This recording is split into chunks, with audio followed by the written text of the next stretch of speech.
about 8 million acres in 4 areas. And the wildlife refuge system has 18 refuges totaling about 20 million acres, just under 20 million acres. Except for the refuge system, most of the areas are not too widespread. The refuges are spread from the Arctic right down onto some of the smaller islands down in southeastern Alaska, 3 small refuges down there. And at the time of the Claims Act, the state of Alaska had selected about 1/4 of the lands that it has coming to it under the provisions of the Statehood Act. So after the Claims Act is over, what we're likely to have for a situation is the state will select the balance of their land, which will come out in excess of 103 million acres. The natives will control about 44 million acres, and this includes the reservations, which I don't know if it's all of the areas have gone for the villages have gone for reservations, but I believe most of it have gone, have opted to select the existing reservations rather than go for the formula set up under the Act. And in the 4 systems, there's potential for addition of over 83 million acres. And I'm sure most of you are familiar with the breakdown in figures, but I'll go over them again very quickly. The National Forest, 18.8 million acres, and bearing in mind that all 4 of these D2 system proposals will most likely be modified extensively by Congress. But at least as far as the proposals are concerned, we've got 18.8 million acres forest proposal. And if you add this to what is already in ownership, this comes to just about 40 million acres. The National Park Service, with 11 areas proposed, at 32.26 million acres. Add that to what's already in the park system, and you come out again to just about 40 million acres, a bit over. Bureau of Sport, Fisheries, and Wildlife with refuge proposals, and of course 2 of these are proposed jointly with Bureau of Land Management, over 31 million acres, and if you add this to what's in existing withdrawals, you've got about 51 million acres. And of course a wild and scenic river system with 0.82 million acres proposed. And in addition to the 4 separate rivers that are proposed for legislation, we have 16 others that are included in the boundaries of the D2 proposals. So taking a look at it, what we're considering potentially for the 4 systems is not 83.47 million acres, but probably in excess of 132 million acres. This is, of course, proposed.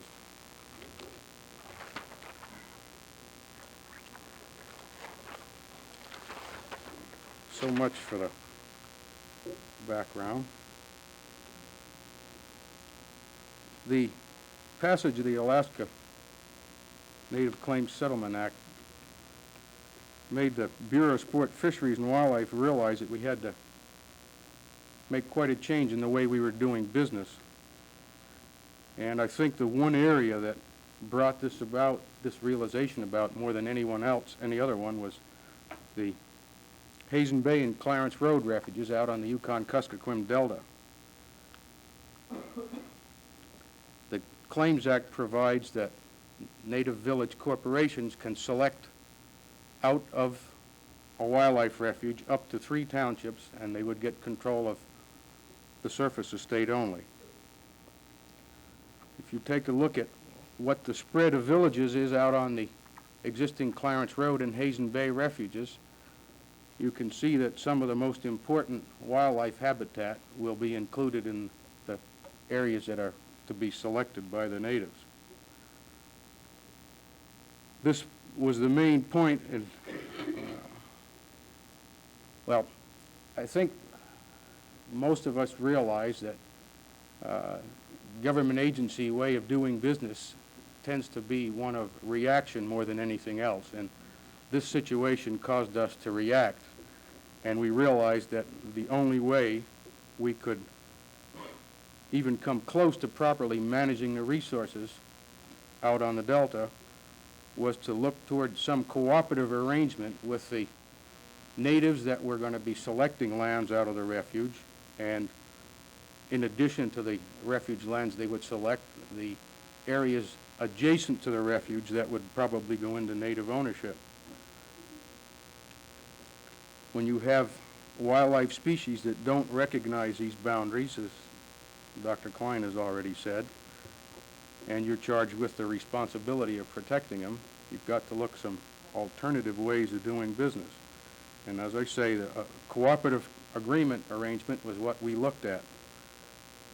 It's taken us over a year, just with one group of villages out on the Delta, to try to come to some agreement for a cooperative agreement. It's now just finishing the fourth rewrite, and we seem to have pretty much come to agreement now, and it's apt to be signed next month. And basically what it does, the natives and the Bureau of Sport, Fisheries, and Wildlife had essentially agreed to get together and talk things over. Not much more than this. The natives are going to set up an advisory board. We will agree to meet periodically to discuss things and agree not to make changes in the way we manage unless they're consulted first. This cooperative agreement we're looking at as a kind of a sounding board. We're going to try to do the same thing with the rest of the refuges. About half of them will be involved with potential selection out of an existing refuge. Of the 18, there's 9 of them that will have some acreage selected from the refuge. Because of the number of villages, several of them are of more importance, and this is Kodiak, Hazen Bay, and Clarence Road, where we have quite a few refuges and stand to lose quite a bit of acreage out of the system. And this, of course, is going to result in a checkerboard ownership pattern.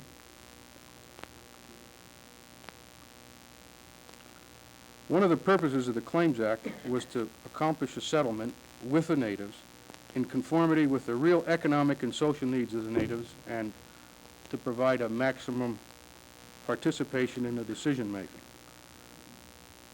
Therefore, we're faced with essentially developing 2 sets of guidelines and management plans. One that involves the general public, including the natives, on refuge lands that do not involve lands conveyed to the natives, and then another set for activities on refuge lands which have the surface estate conveyed to the natives.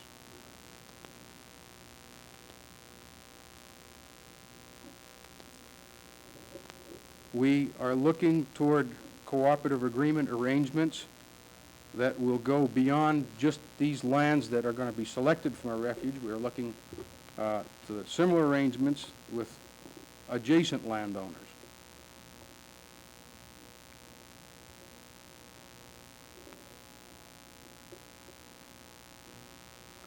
There are very obviously going to be extensive revisions in the proposals that have been sent to Congress by the Secretary of Interior.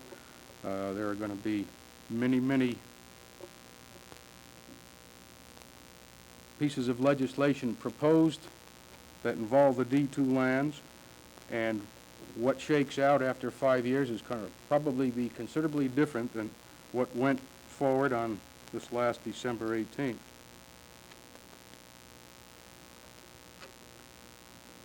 The 4 systems are really rather flexible, more flexible than most people have appreciated. Any of you that have taken the time to wade through the environmental statements and read copies of the legislation, I think have found that they are more flexible than you realize. They can accommodate an awful lot more than most people tended to think they could, and I think an example is providing for subsistence use of the areas, the national park and the refuge system areas. And another example is the fact that a refuge system can accommodate mineral leasing under certain requirements. This is provided for in the legislation that went forward from the Secretary of the Interior.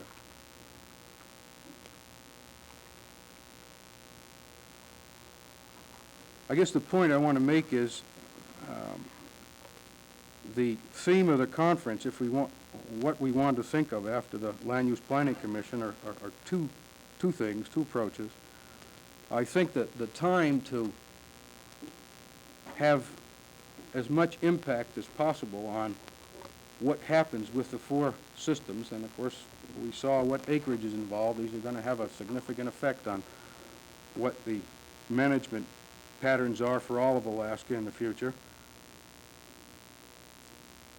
Best opportunity for influencing that is to participate in the review of the environmental statements that the agencies have sent out for public review, and by participating in the congressional reviews. We have indications, of course, that Congress is going to hold hearings, extensive hearings, both up here in the lower 48. And through participation in these hearings, you can affect what lands will go into the systems, and even beyond that, what specific requirements you'd like to see Congress, what specific requirements and strings you'd like to see Congress attach to the areas that they designate. And the second way I think we can most affect the outcome is primarily what I discussed earlier, and this is by more public participation in the way the agencies do business. I'm speaking primarily from the standpoint of the Fish and Wildlife Service, and we have recognized the need to do business in a different way. We have recognized the need for more public participation, and this is the way we intend to do business from here out. I think that's about all I'll say. Now I'll hold it for later. Thank you, Joel. Mr. Clark Engle is next on the agenda and will give us some views of the his own views and those of the Alaska Professional Hunters Association. Clark.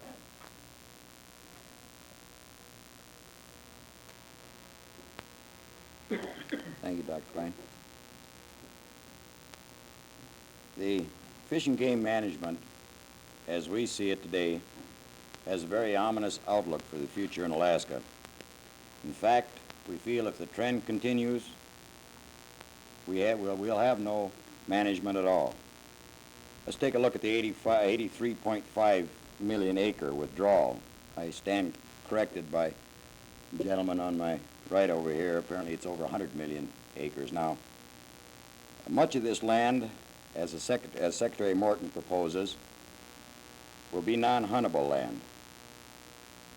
Then we have the 40 million acres allotted to the native people, and this will come under private ownership, and there will be probably no hunting on this also. And God only knows how much will be set aside for the subsistence use of the native people, and of course there will be no hunting for many people on this land. What will be left for the 58,000 resident hunters and the 12,000 non-resident hunters? The hunters of Alaska can look forward to shorter seasons, if any seasons at all permits, larger tags, tag fees, and as well residents as well as non-residents. We'd like to also know who's going to pay the bill for the biological study that will have to continue after this withdrawal. There'll be very limited hunting or no hunting at all, so they still will have to continue biological study. For instance, in 1972, the resident, non-resident hunter buying tags and licenses amounted to short of $4 million with matching funds from the federal government, and this money was used directly for biological study within the state. If this money's not there, possibly we can expect the anti-hunter or the pure preservationist that advocates no hunting at all to pay for this biological study. I think not, as these people in their past performance of paying the bill for this type of study hasn't been too good. I remember back in 1958, the cry in Alaska was, we need statehood. Get out from underneath the control of the feds. Now many have done a 180-degree turn saying we must have Big Brother watch over us, tell us which way to turn and how much to turn. When are we, the people of Alaska, going to get smart and tell the feds to let us handle the wildlife from within the state, as our Constitution dictates to us. You may say we've not done a very good job in some instances, and I tend to agree with you in some areas. But this can be changed from within the state through the Fish and Game Board, political movements, Guide License and Control Board. Many of these problems can be solved. But no way can our problems be solved in Secretary Morton's office in Washington, D.C. We as professional hunters probably realize more than anyone in this room that the habitat protection is a must. It doesn't take a genius to realize that good habitat protection and sound game management, we will have a good supply of animals for the hunter as well as the person who just likes to look for them, photograph them, whatever. Let's take a look at just part of what the Secretary Morton's proposals are. The 32.26 million acres of national parks. Park Service claims they're going to allow hunting in a good part of these. And in 10 years, they'll take a look at things. If it looks all right, they'll continue hunting for another 5 years and look 5 years after that. We feel it's typical of Big Brother, putting a time period on something as this. No place do I read in there, in case of a bad winter, overhunting, etc., that these parks can be closed to hunting. Possibly the Park Service is going to make their own regulations over and above the legislation, just from time to time as situations arise. And once they are closed, will they ever be open again? We doubt it. And what we'll have to look forward to in the future is a biological balance the same as we have in Mount McKinley Park right now. We have a so-called biological balance in the park right now, I should say. For instance, give you a little bit of basis for that statement. The Ram-U ratio by state biologists claiming are not as good inside the park as they are outside the park, and they've been hunted outside the park for many years. As I understand it, they haven't been hunted in the park since 1909, somewhere around there when it was made a hooked reserve. And the moose browse by their own biologist's mouth is the worst in the state due to overbrowsing. It's just a few of them. We have many more facts to back up our statements. It's true that the parks are protecting the habitat, but we feel no park has a sound biological balance. All of the tools must be used by the biologist for sound game management. And whether we wish to, or you wish to admit it or not, hunting is one of these tools. Above all, we feel that state control over game management unit, or game management, is a must. This is the type of cooperation we suggest. Federal control over or ownership of the lands and state manipulations of the game management. These lands cannot be allowed to be shut down for a single purpose or shut up for a single purpose because as time passes, situations change. Alaska, or in our Constitution, it dictates that we run our own destiny in our state. This is the type of cooperation the Alaska Professional Hunters Association would like to see in all of the lands. Thank you, Clark. Mr. William Schoenberg, President of the Izaak Walton League, is next on the agenda.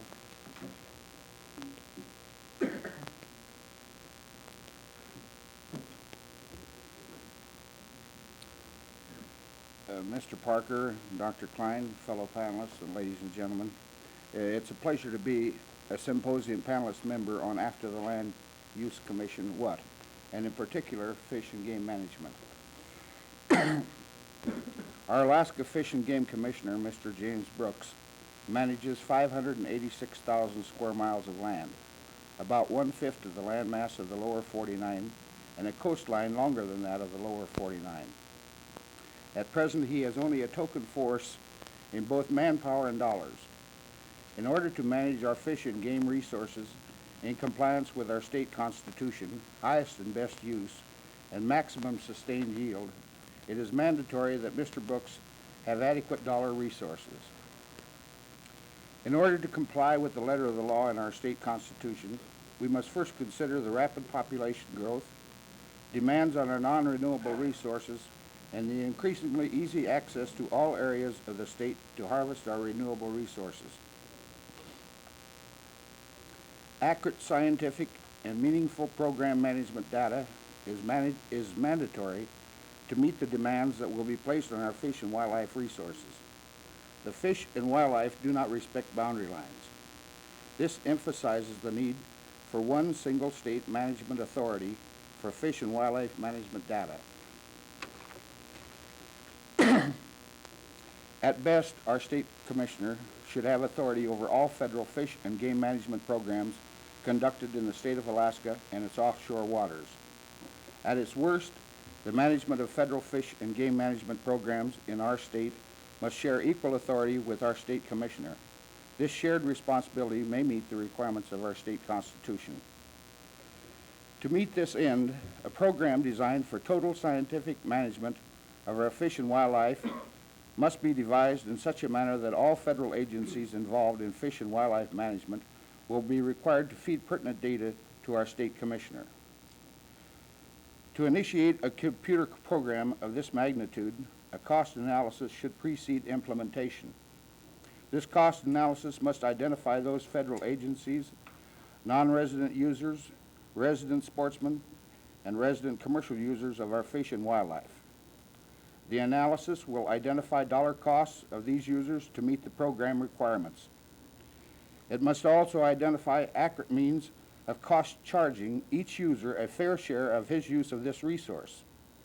The Alaska sportsmen and our non-resident friends who exploit the renewable resources must pay the amount necessary for the commissioner to comply with the state constitution. We, the citizens of the state of Alaska, do not have to piecemeal our way to the top of the scientific fish and wildlife management ladder. Instead, we must evade the pitfalls that our fish and wildlife scientist friends all over the world have identified. We must glean the accurate scientific data available and implement that data into the Alaska Fish and Game Computer Program. And simplified public information data must be available for dissemination to the public in written form and by television and radio. We must utilize the space-age technology that is available, and we must use it now. In closing, I commend the dedicated women and men of the Department of Fish and Game, and may I also add, I have a special respect for the man who, among fish and wildlife experts, stands alone for his management of the magnitude of a diversified species on both land and sea and over such a vast area. Our own Commissioner, Mr. Brooks. Thank you, Mr. Schoenberg. I suppose I ought to call on Jim Brooks next, but I think I'll let him cool down or reduce his size back to normal before he gets up. Thank you, Dr. Klein. I thought to begin I'd tell you something about our organization in brief, to tell you why we have an interest in being here today. Trout Unlimited is a nationwide conservation organization. It's dedicated to the reasonable use and protection of the sport fishery resources of the United States. We have a nationwide membership of between 10 and 20,000. In Alaska, our membership fluctuates depending on how the dues get paid, between 50 and 100 people. We have a particular interest in the cold water sport fish resource, so we have a unique interest in Alaska. And in that regard, we think that before you can evaluate the effect of the Land Claims Commission in Alaska, you have to first understand the nature of the sport fish resource that is available here. Alaska is a unique recreational sport fishery. In the sport fish inventory, you have sheefish, grayling, Arctic char, rainbow trout, dolly varden, 5 species of Pacific salmon, northern pike, lake trout. Some, such as the Arctic char, the grayling, are virtually unknown outside of Alaska within the United States. Other fish, such as the giant rainbow trout of the Bristol Bay drainage, are unique in Alaska and we believe in the world. In addition, most of the fishing that's done in Alaska is done in an unusual environment for the rest of the United States. It's a wilderness environment, uncrowded, and we think most important of all, on public waters with public access. Because of its uniqueness, the Alaska sport fishery offers not only a purely recreational potential to the state, but also an economic potential which is really difficult to estimate at this time. In a limited study, the Alaska Department of Fish and Game determined that in a 4-month period during the year 1971, one stream, and that stream that I'm familiar with has a length of about 5 miles, in the trophy fish area at Lake Iliamna created an expenditure for sport fishing related activities of over $180,000 in a 4-month period. And more significantly than that is that the cost and economic impact generated per rainbow trout that was caught in that stream during that period was $65 per trout. And since only a small number of those fish were kept, the cost was $350 per fish kept. This gives you some idea, we believe, of the value of the sport fishery and perhaps of the capability of the anglers that are going after those fish. But at least we have a reusable sport fishery that can generate up to $350 every time you catch the fish and put it back in the water. And that's a unique recreational value. But these resources are not limitless.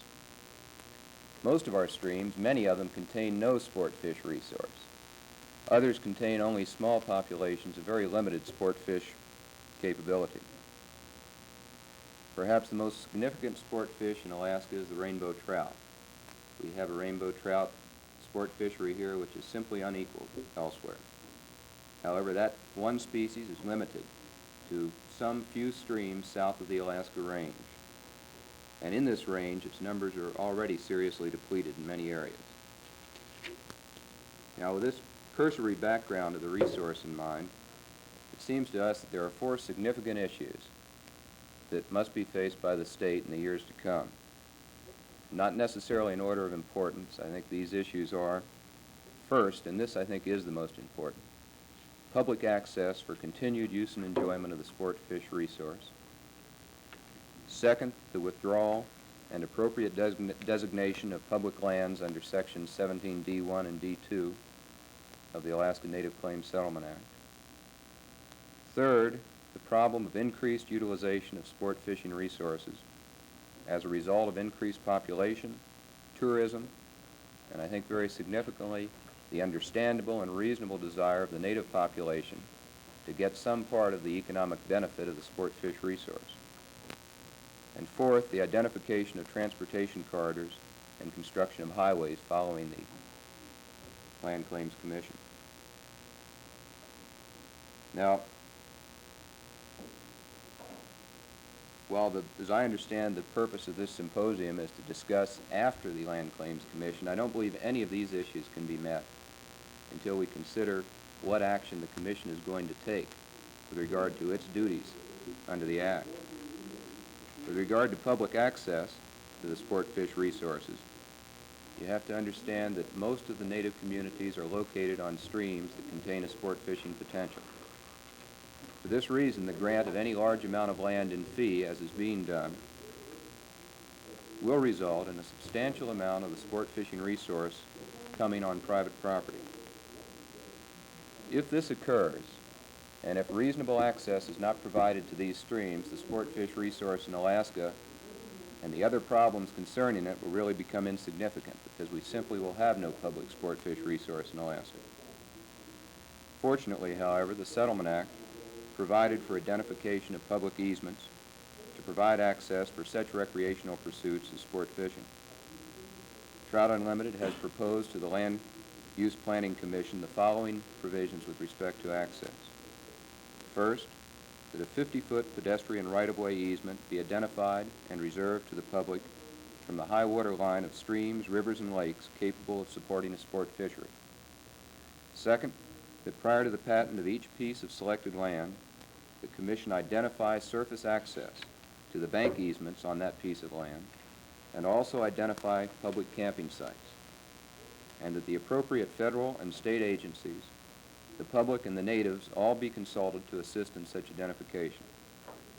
Now, we've met with the Land Claims Commission on this proposal, and the Land Claim Commission Council agrees that Trout Unlimited, that the Commission has the authority to make these identifications. Thus, we feel the problem of access is one problem which can be resolved at this stage if the Land Claims Commission acts responsibly in view of the mandate that it received from Congress. If it fails to, we feel that the future of Alaska public sport fishing is a grim one. The second aspect of the future of Alaska sport fishing is the proposed withdrawal of certain lands for National Wildlife Refuge and resource areas. One of these is the proposed Iliamna Resource Range. Another is the proposed Togiak National Wildlife Refuge. Within these two areas alone, and the Wood River Tikchik Lake area, which is between them, is Alaska's greatest sport fishing resource. Paramount among these fish is the giant, and I use that word advisedly, rainbow trout. We feel that the designation of these areas, as proposed, with a principal purpose, the wise management of the fish resources, will be a great step forward to ensuring that the benefits of the resources are available in future years. Third, it's inevitable that population growth will increase sport fishing pressure. It is equally true that the Alaska natives will make a reasonable claim to a portion of the economic benefits that the sports fishery provides through lodges, guides, and related services. This also will tend to increase sport fishing pressure on areas which until now have been relatively unfished. We do not believe that this necessarily means that the sport fish resource will be depleted. On the contrary, we believe that because the resource is reusable, wise management can accommodate an increased pressure while maintaining the quality of the sport fishery. An integral part of such management must be that additional funds will be made available from the state government for biological research and protection. There simply is not enough of that available today to meet the immediate demands of the future. Such management must be with an understanding that the resource in Alaska is limited and is extremely slow in regenerating from overuse. All too often in the past, there was a feeling that the Alaska sport fisheries were infinite, and one need only go on to the next stream after the closest one had been depleted. Such an attitude by sportsmen, natives, or by the Alaska Department of Fish and Game is no longer acceptable, and if pursued, will result in the early destruction of the Alaska sport fish resource. And again, we feel that we're dealing with a unique resource. It's a resource which is not renewable, it's reusable. You can catch one sport fish time after time after time, and with adequate regulations and adequate protection, that resource will stay with you for years. Finally, we are concerned with the impetus for development of highways, which may follow the establishment of transportation corridors by the Land Use Commission. The history of highway development in the state of Alaska has been closely followed by the destruction of adjacent sport fisheries. Moreover, the values that give a unique quality to the sport fishing experience in Alaska are destroyed by the accumulation of trailer parks and hot dog stands, which inevitably follows state highway projects. We believe that the Commission and those agencies which subsequently are charged with the duty of determining the reasonableness of transportation projects must be made more aware of the cost-benefit effects of those projects in view of the fish and wildlife resources which are invariably lost. It may be that in some areas, if roads are found to be necessary, some past attitudes will have to be rethought. For example, one proposed transportation corridor proposes a road along the shore of Lake Iliamna. It could not fail to have an irreversible destructive effect on the sport and commercial fisheries of that area. On the other hand, an alternative may exist to develop a road, if necessary, and we question the necessity of such a road, but if necessary, to develop a road across the Alaska Peninsula through the Katmai National Monument. However shocking that may sound to some environmentalists, it would have a much less detrimental effect upon the fish and game resources of the state. In conclusion, I've only raised a few of the issues which will face all of us as a result of the actions of the Land Claims Commission. Certainly other uses, such as subsistence use of resources, may prove to be equally important. Nonetheless, we believe that unless these issues are squarely met through mutual cooperations among all Alaskans, native and non-native alike, a valuable economic and recreation resource will be lost, and Alaska will be a poorer place to live. Thank you. Thank you, Mr. Dunn. Walt Parker mentioned when he introduced the comments.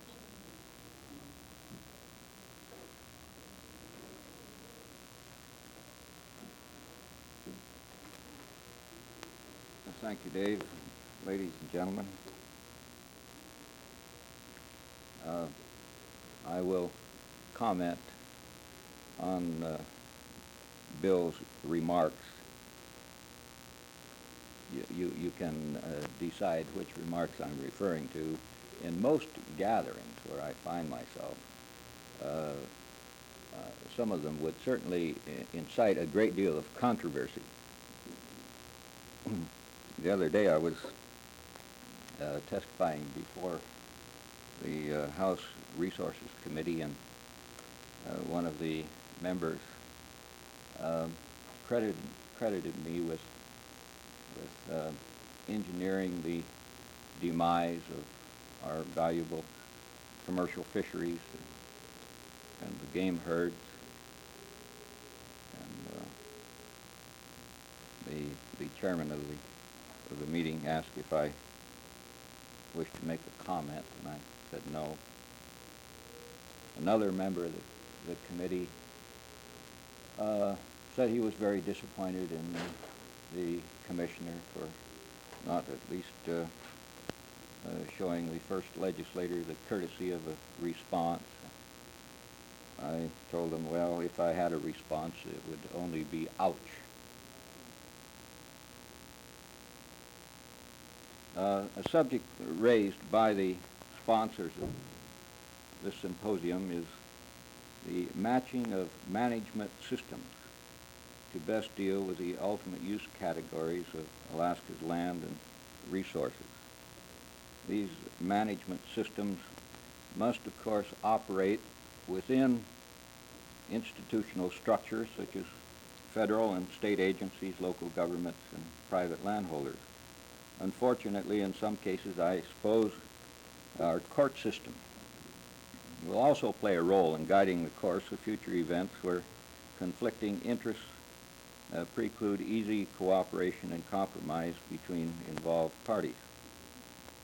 During the next 5 or perhaps 10 years, we will be in a period of rapid transition with respect to both the status of land and the attitudes of people toward the land and other resources.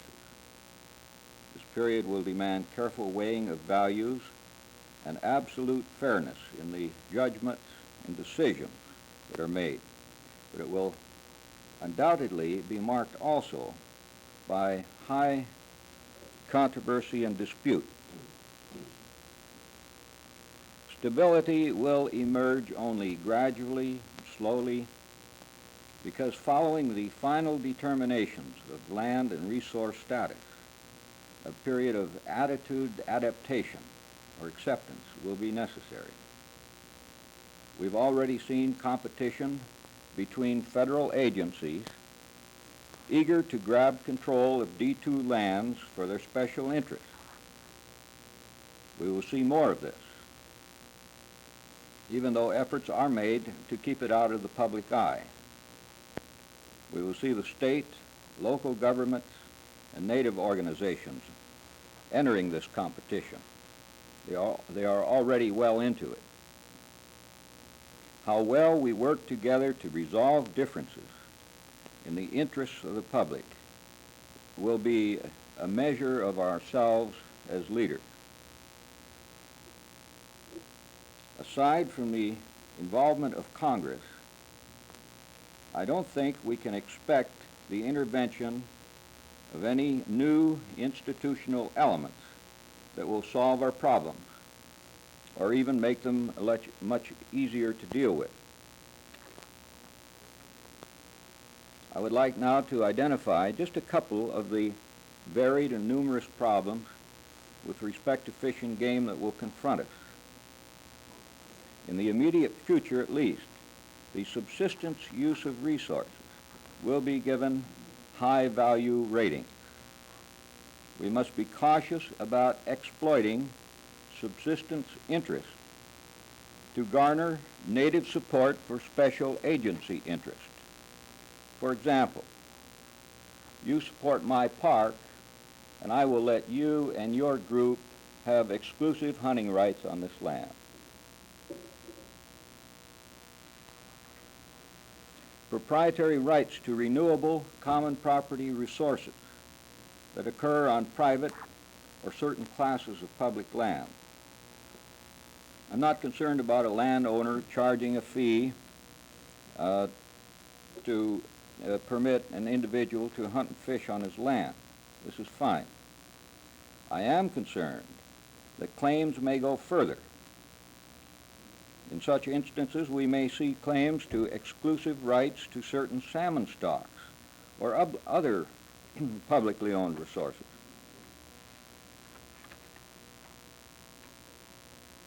We've all heard the statement that no system works better than the people in it want it to work. But I think it makes a worthwhile point. Our institutional structures are very adequate to meet the challenges that face us. It's up to us to make them work in the best interest of all.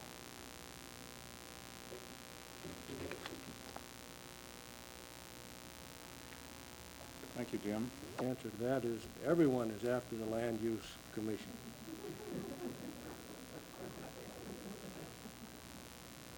I have to get along with the other 11 members of the Alaska Board of Fish and Game, so the views I give you are my own, do not necessarily represent those of the other 11 members. Within a few years, Alaska will have changed from a vast, relatively undivided region to a complex jigsaw puzzle of private land, federal parks, quasi-parks, wildlife refuges, special reserves, study areas, and perhaps wilderness areas, as well as the state lands with its various classifications. At the same time, our population of 300,000 people is going to jump. The latest figure I saw was 500,000 within about 10 years or less.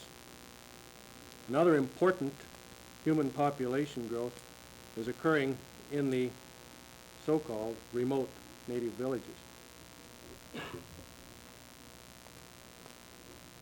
Alaska's big game generally rode a high during the 1960s.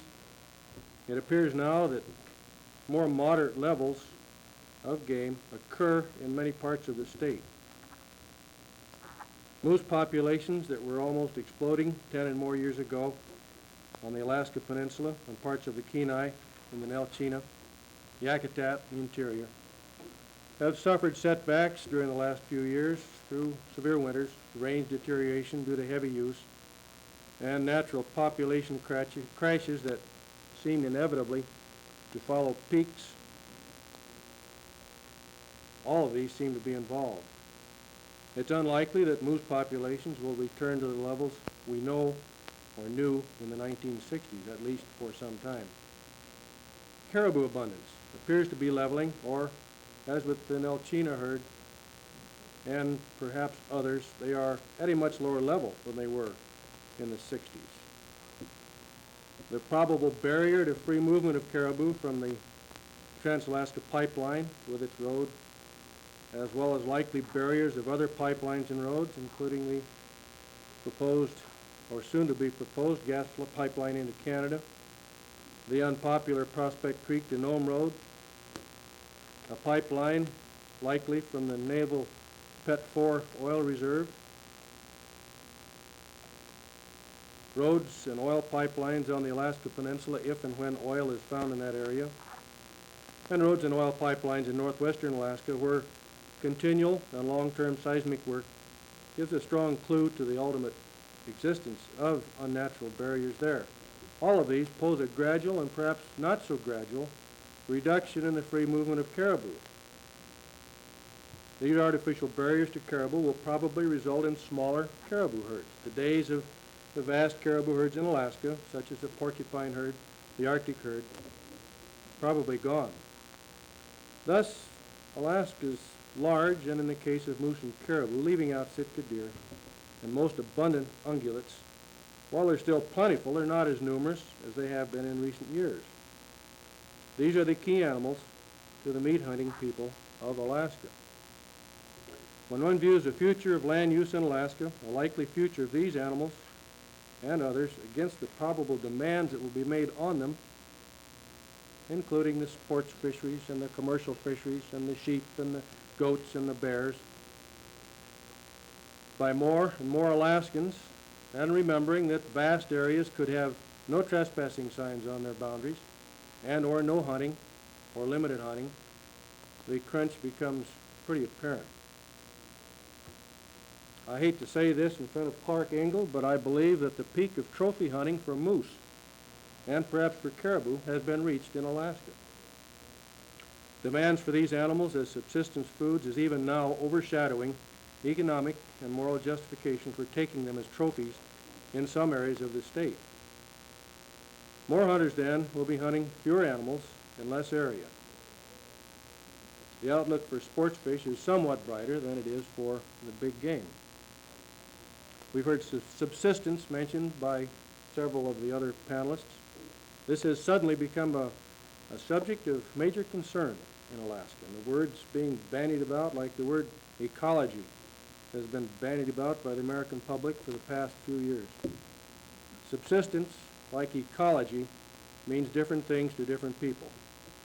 Many federal people who are involved in dividing up the state apparently think subsistence applies only to natives who live in the bush. Subsistence to me means utilization of fish and game as food, and I think residents of Alaska should have priority in this use. Going a step further, I believe that the bush resident, be he white or native, and who has few or no alternatives for food, must be given first priority for subsistence use of fish and game in Alaska. The policies and the management direction of the Alaska Board of Fish and Game has always given subsistence use of fish and game highest priority. This shows in the establishment of seasons, utilization of both sexes of ungulates, management of both big and small game on the basis of total production of poundage of meat in many areas, rather than production of trophies or sport. The Matanuska Valley, the Kenai Peninsula, Nelchina Basin, Lower Yukon, Kuskokwim, and more recently the Seward Peninsula furnish good examples of this. The caribou hunting regulations for Arctic Alaska is another good example. Further, the commercial fisheries regulations of Alaska as developed by the board in the past 14 years give high priority to subsistence fishing throughout the state, and complex social, economic, and biological factors were considered by the board for virtually every subsistence regulation in the book.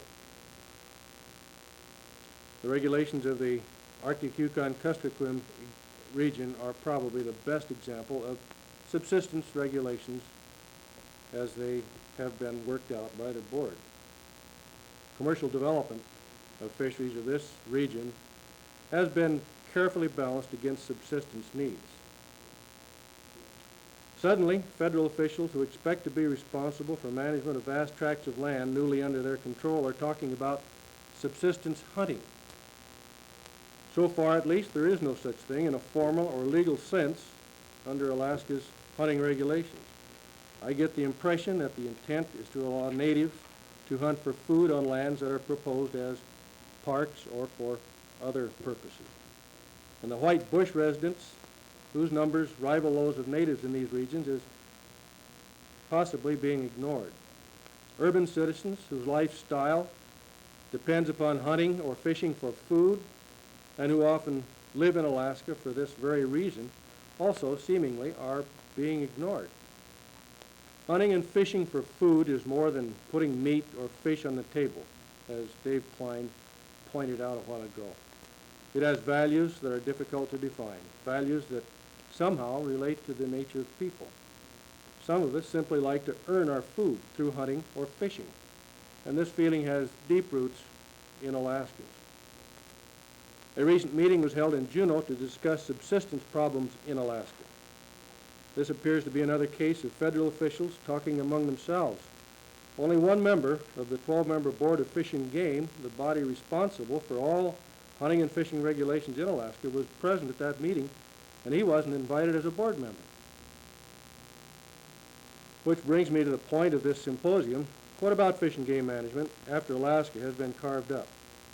With various land management goals of various federal and state agencies, from complete protection to complete development to subsistence utilization in whatever form it might take, obviously some form of cooperation is going to be absolutely essential. So far, at least, the various states have managed to retain authority over the fish and wildlife within their boundaries, except for migratory birds, sea mammals, and endangered species. I hope that no further erosion of states' rights occurs, and that Alaska, through its Board of Fish and Game, will continue to have jurisdiction over its wildlife. Good biological data are essential for establishment of sound fish and game regulations. In the past, there's been very little input from federal agencies within the state to the board in biological information or making recommendations on regulation establishment. It's apparent that the quality of fish and game management on various large bodies of land that may come under federal jurisdiction will be determined by the quality and quantity of information collected thereon. Hopefully, the federal agencies that become responsible for these lands will provide the Board of Fish and Game with these data, along with their recommendations on state regulations that should be applied to the various species involved. Plans by federal agencies which expect to take over management of specific areas include issuance of hunting and or subsistence permits for the taking of game on these lands. Good wildlife management and good government dictates that permits be used only when they are essential. It's been only in recent years, for example, that permits have been required to hunt brown bears on the Kodiak National Wildlife Range. Only when pressures on polar bear became intolerable did the Board of Fish and Game establish a permit system for those animals. To my knowledge, no permits as such are needed to hunt specific areas of the state today, except for the Kodiak Wildlife Range. And this has developed into a good system, but it came only when there was a clear need for it. Federal plans for massive permit issuance to fit specific land management plans appear to me unnecessary and unfair and discriminatory at this point, especially for remote areas of the state, and perhaps an inadvertent admission that the agencies involved know little or nothing about fish and game management. I might add, to my knowledge, the Board of Fish and Game has not been consulted by any of the federal agencies involved on their plans for game management or for contemplated hunting or subsistence permit system. Cooperation, as I said, will be essential if proper management of fish and game is to be achieved. This implies two-way action. Too often, cooperation has been one-sided. The recent subsistence conference is a good example. The jeopardy of the muskox population of Nunivak Island is another. Sound management dictates that some ancient bull muskox be removed from that herd by the most practical means, which is probably hunting. But the Secretary of Interior has refused to allow this, despite action to allow this by the state, and despite strong recommendations to that effect by experts of the Fish and Wildlife Service. The Marine Mammal Act of 1972, which removed a good management program of stable or growing marine mammal populations in Alaska and replaced it with nothing, is another example of this type of cooperation. With vast regions of Alaska either unhunted because of land use policies or where hunting may be allowed only under wilderness area rules without mechanical aid, it appears possible that some game populations will have the opportunity to cycle. We may see the repetition of the unhappy Yellowstone elk situation with its attendant range damage, massive die-offs, and extreme changes in the so-called natural environment. Changes occurring in Alaska today to an old and tired man like me too often appear to be out of control. I can't keep up with what's going on. Too many agencies seem to be making plans in too many directions without adequate knowledge of what they're doing and with inadequate or biased knowledge of the eventual impact on the people of Alaska and the wildlife of Alaska. The Alaska Board of Fish and Game, despite all the evils inherent in a body that is both politically appointed and subject to change with every changing governor, despite insular views of occasional members over the years, has generally produced good results. When I compare the regulations of today with the hunting and fishing regulations of Alaska as a territory, I cannot help but think we've made good progress. Our current regulations, I believe, are more responsive to the needs of the users and are more soundly based on biological data than were the territorial regulations that I knew. Many problems faced the board from its founding in 1960, and these problems have not diminished. They grow with the increase in people. The budget of the Department of Fish and Game, only about 2% or less of the total state budget, has been ridiculously low. Law enforcement agents, both under the Department of Fish and Game and Public Safety, have watched violations increase and become farther and farther beyond their ability to control, particularly in commercial fisheries and in the guiding profession. Alaska's court system's refusal to recognize the value of Alaska's fish and game resources has been a continual irritant to all thinking Alaskans.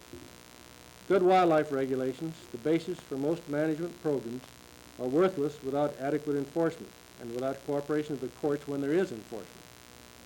These problems can only be expected to intensify with the implementation of the Alaska Native Claims Settlement Act, after the work of the Federal State Land Use Planning Commission is done. In addition, there will be many new problems, for the whole way of life in Alaska is drastically changing with this act. Recognition by all agencies that the state of Alaska has primary regulatory authority for fish and game is the first step that is needed if our present coherent management program is to continue. Thank you.